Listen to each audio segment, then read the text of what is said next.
がとうございました。おしゃれなカフェだったね。お茶もあんみつもすっごく美味しかった。この感じだともうすぐ私たちの番かな。楽しみだな、古民家カフェ。ここってしずく先輩が見つけてくれたんですよね。雑誌で見かけたの。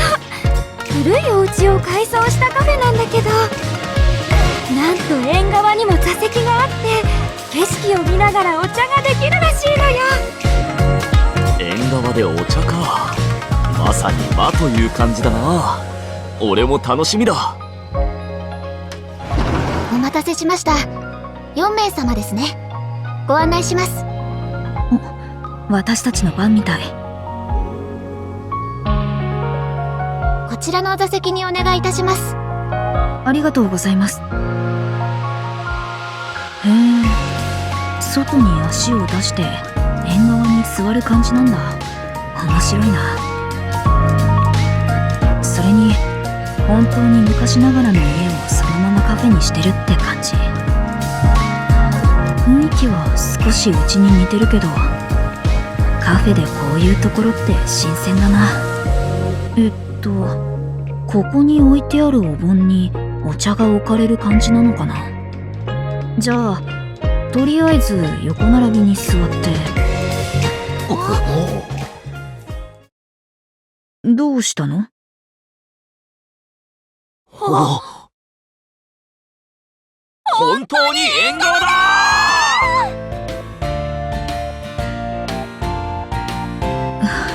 ー！そんなに感激すること？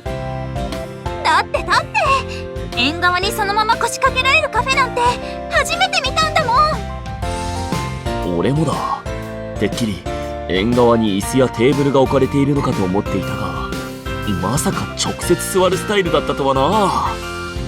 風を感じながらお茶を楽しめてとてもいいじゃないか。気に入ってくれたみたいでよかったわ。それじゃあお盆を挟んで2人ずつ分かれて座りましょうか。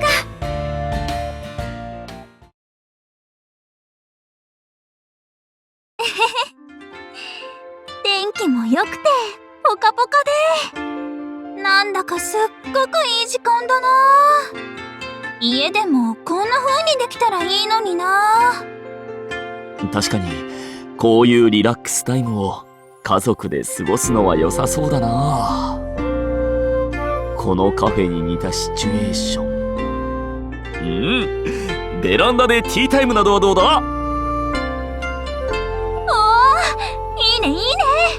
お父さんたちにも行ってみようよ。ああ、父さんや母さんにもリラックスしてもらいたいしな。2人ともゆっくりできているみたいね。楽しめてるみたいならよかったんじゃない？じゃあ私たちも。え？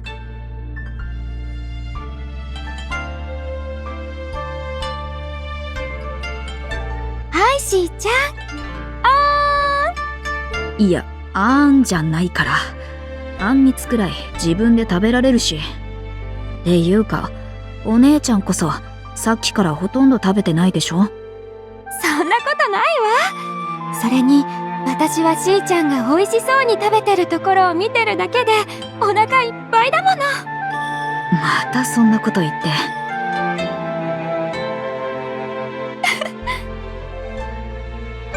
しーちゃんとこんな風に過ごすのって久しぶりね。ほら、最近はフェスもあってすごく忙しそうだったでしょ？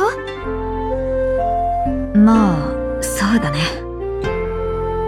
でもこれならうちの縁側でもできるんじゃないかって気もするけど。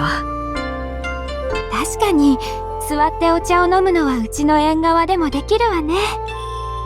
でもうちの周りには塀があるから外の景色は見られないでしょ。こうやって街並みや歩いてる人をぼんやり眺めるのがいいなって思うのよ。そういうものなのかな。私にはよくわからないけど。例えば、ほら、あそこのご家族、とっても仲が良さそうじゃない？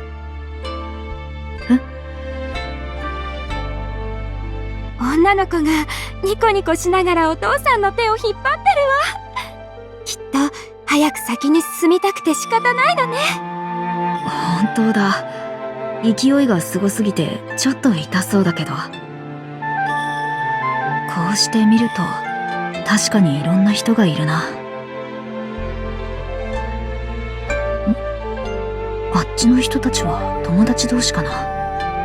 みんなで記念撮影してて楽しそう。その隣の人は一人で焼き鳥食べてる。向こうの屋台で買ったやつかな。一口で3つもいった。すごく美味しそうに食べるな。こうして見てると一枚の絵みたいじゃない？一枚の絵？さあ、この町にはたくさんの人がいて、その一人一人に特別な思いや大切な時間があって、そんな風景がここからは一目で見ることができる。それがなんだか一枚の絵画を見ているみたいで、とっても素敵だなって思うのよ。絵画みたいな風景か。そんなことを考えたこともなかった。普段なら何も気にしないただの日常風景って感じだけど確かにいい景色だな。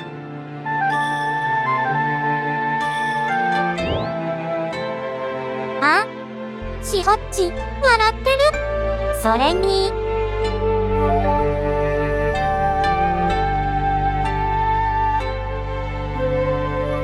なんとなく、いつもよりリラックスしてる感じ？いいじゃん、いいじゃん。っていうか、こういうのほほっとしたお茶会めっちゃ楽しそう。